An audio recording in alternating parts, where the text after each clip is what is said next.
Creating the human genome from a vat of chemicals. What does that have to do with the modern UFO phenomenon?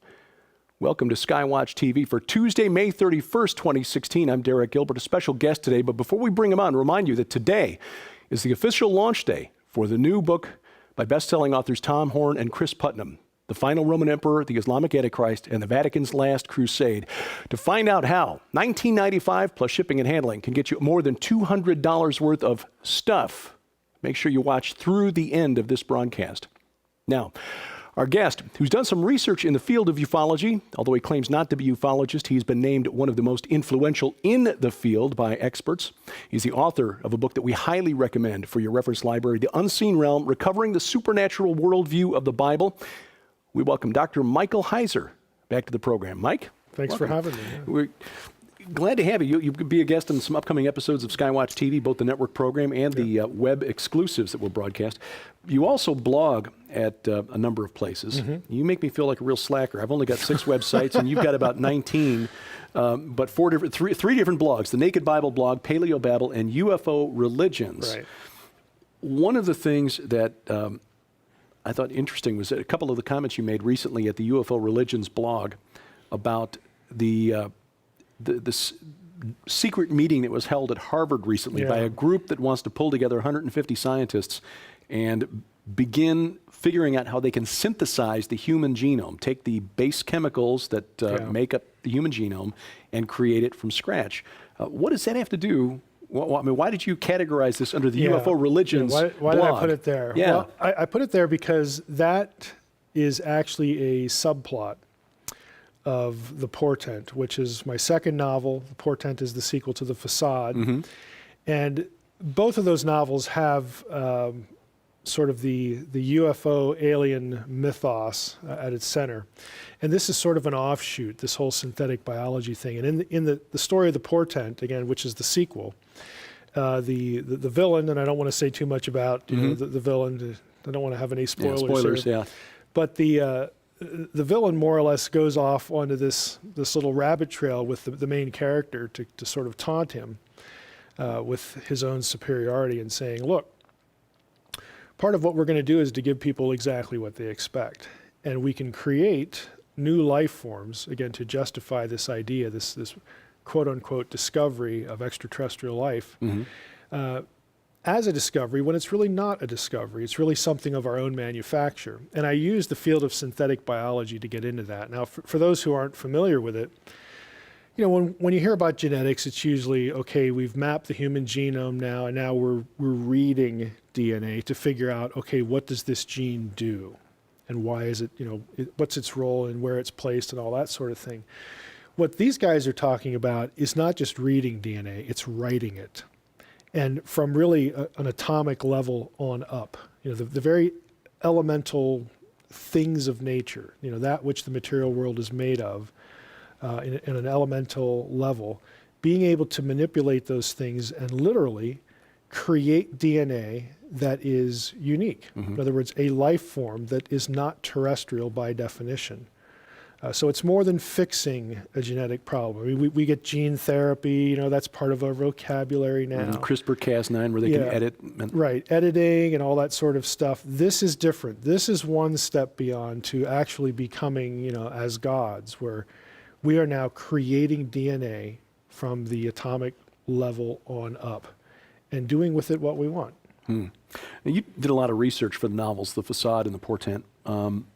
What did you encounter in that research about how this type of gene manipulation might be a part of a spiritual agenda? Yeah, or was that just all speculation? No, I think when we talk about spiritual agenda, I think very big picture.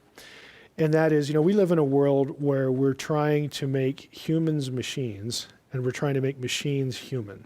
Yeah. Okay, we have this really odd fascination with creating something in our image that transcends humanity. And we attach really theological concepts to it, like this is our destiny.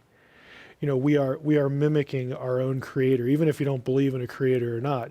You religious types ought to know, if you read your Bible, they'll actually throw the Bible back at you, that this is part of the dominion mandate, to find out what makes the creation tick and to master it and to use it to benefit humanity and the story of humanity, the destiny of humanity.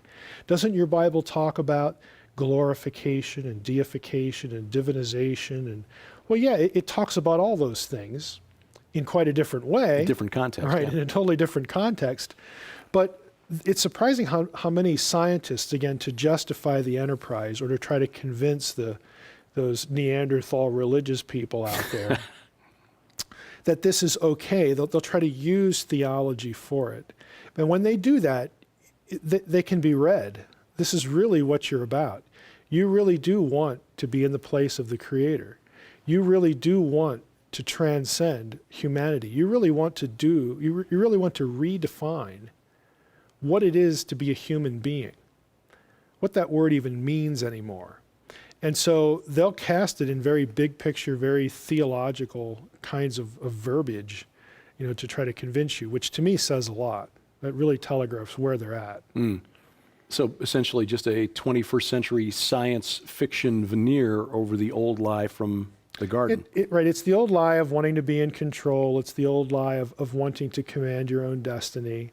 Be as gods. Right, to be as gods, to not be responsible or accountable, to be autonomous. Mm-hmm.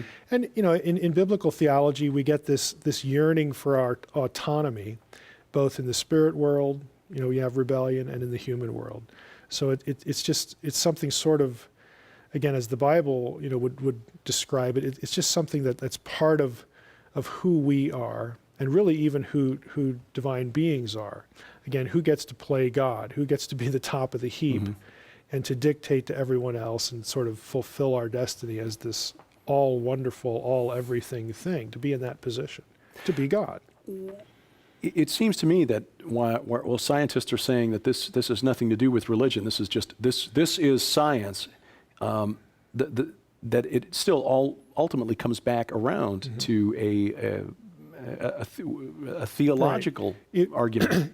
Unless you're going to be bluntly honest and say, we're doing this whether it has any benefit to humanity or not, just to satisfy our own curiosity and lust for power, which is really bad marketing. Yeah. Okay? Yeah. As soon as you want to make it about benefits, about humanity, about big picture things, Mm-hmm. you're sort of trapped into talking in religious, terms, because you're talking about transcendent ideas, transcendent goals, things that are beyond, again, where we sort of, how we think of ourselves and our place in the universe. Well, that's what philosophy does. That's what theology does. Mm-hmm. So if you're a scientist and you want to try to justify what you're doing by appeals to our sense of destiny and place in the universe and the cosmos, well, welcome to theology. I mean, you've just entered our world now. Yeah, and it's why, in order to sell it, Yep. they changed the name of that group that had held that secret meeting from synthesizing the human genome to, I think they changed the name of the group to testing synthetic chromosomes in organic cells or something like that. It's something really Something nondescript. you'd fall asleep halfway through. Yeah, exactly. But of course, they made sure Right. you don't talk to the press and nobody tweet from the meeting because we had to Right. keep this a big secret. Gene drives was something else that you recently blogged about, and a similar thing, just the manipulation of human genetic code. Yeah. Again, under the UFO religions blog. Yeah, I tend to put it there again because there are people in the Christian community who want to sort of marry this to Genesis 6 or something like that. And so I put it there again to draw attention to that. And I'm not one who believes that end times has something specifically to do with literal hybridization and that sort of thing, because in the secret meeting at Harvard, nobody's talking about angels, Mm-hmm. nobody's talking about spiritual realities or whatever. But it's still actually inherently theological, and I think eschatological, in the sense that, we do have, the Bible's very clear that human destiny is on a trajectory. And the question is, who controls the trajectory? Who controls, which direction things are going to go? Mm-hmm. And what's the end point and why? And so all of this talk, again, about transcending humanity or creating transcendent humanity, We want to turn heaven, we want to turn the new Eden into, again, the domain of God-less science. This is why heaven is now just space. Okay, and Earth is just this nothing, in the grand picture of the cosmos. Again, to try to keep the religious trappings of this to satisfy the public. But what we're really doing is we want to get rid of theism. We want to put ourselves in that place. We want to be divine as we define it without having God in the picture. Right. And the way we get to talk about our own divinity is to, be Ray Kurzweil and talk about immortality because of what we can do on the genetic level, so that we rid ourselves of disease. We could still die if we do something stupid or get hit by a bus, but if we don't, we can live forever. Yeah. We can be as gods. Like the elves of Middle Earth. Yeah, yeah. Mike, your main website, drmsh.com? Yeah, drmsh.com is the nerve center for everything. Yeah, and Mike's blogs, UFO Religions, Paleobabble, and Naked Bible are all linked from there. He's the author of The Unseen Realm, Recovering the Supernatural Worldview of the Bible, and Mike will be a guest on a number of upcoming episodes on SkyWatch TV this summer. Make sure you keep your eyes on skywatchtv.com to find out when those episodes will air. This week on SkyWatch TV, the third and final discussion of the forthcoming book from Tom Horn and Chris Putnam, The Final Roman Emperor, the Islamic Antichrist, and the Vatican's Last Crusade. You'll see that this evening. 4 different locations where you can watch SkyWatch TV. Again, Wednesday afternoon, coast to coast on the Cornerstone Network, and then Saturday.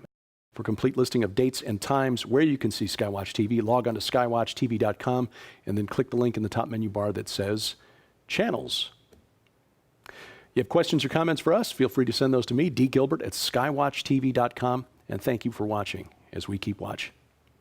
I'm Derek Gilbert, and this is SkyWatch TV. Coming exclusively from SkyWatch TV for a very limited time starting May 31st, 2016. When you purchase the new book and final report from Tom Horn and Chris Putnam, The Final Roman Emperor, the Islamic Antichrist, and the Vatican's Last Crusade, you'll receive the largest giveaway of 2016, an unprecedented value of over $200 in free books, DVDs, audio files, and a data DVD library with tens of thousands of pages of ancient literature no longer available, as well as movies, WikiLeaks files the government does not want you to see, and more for your library or to give away as gifts.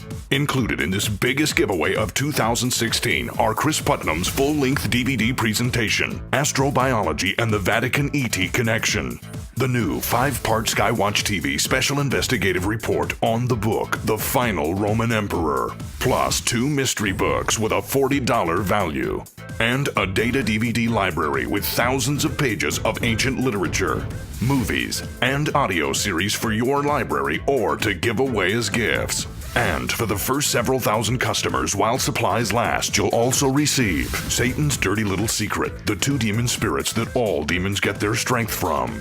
Satan, You Can't Have My Promises, the spiritual warfare guide to reclaim what's yours. What Happens When I Die, true stories of the afterlife and what they tell us about eternity. Becoming a Prayer Warrior, a guide to effective and powerful prayer. An unprecedented value of over $200 in never-before-offered free products. And the biggest giveaway of 2016, yours absolutely free when you purchase The Final Roman Emperor from skywatchtv.com for only $19.95 plus shipping, beginning May 31st. But be advised, this astonishing promotion is limited to first come, first serve while supplies last. So it's urgent, beginning May 31st, 2016. You place your order for the final book and biggest prediction yet in this 4-year investigation by internationally acclaimed best-selling authors Tom Horn and Chris Putnam. The Final Roman Emperor, the Islamic Antichrist, and the Vatican's Last Crusade for only $19.95 plus shipping. This offer is on a limited time basis and will end without notification. So be sure to visit skywatchtv.com to follow the updates in the countdown to the biggest giveaway of 2016. Order the new book by Tom Horn and Chris Putnam on May 31st to receive the unprecedented value of over $200 while supplies last. Free products limited to quantity on hand and may be replaced by products of equal value.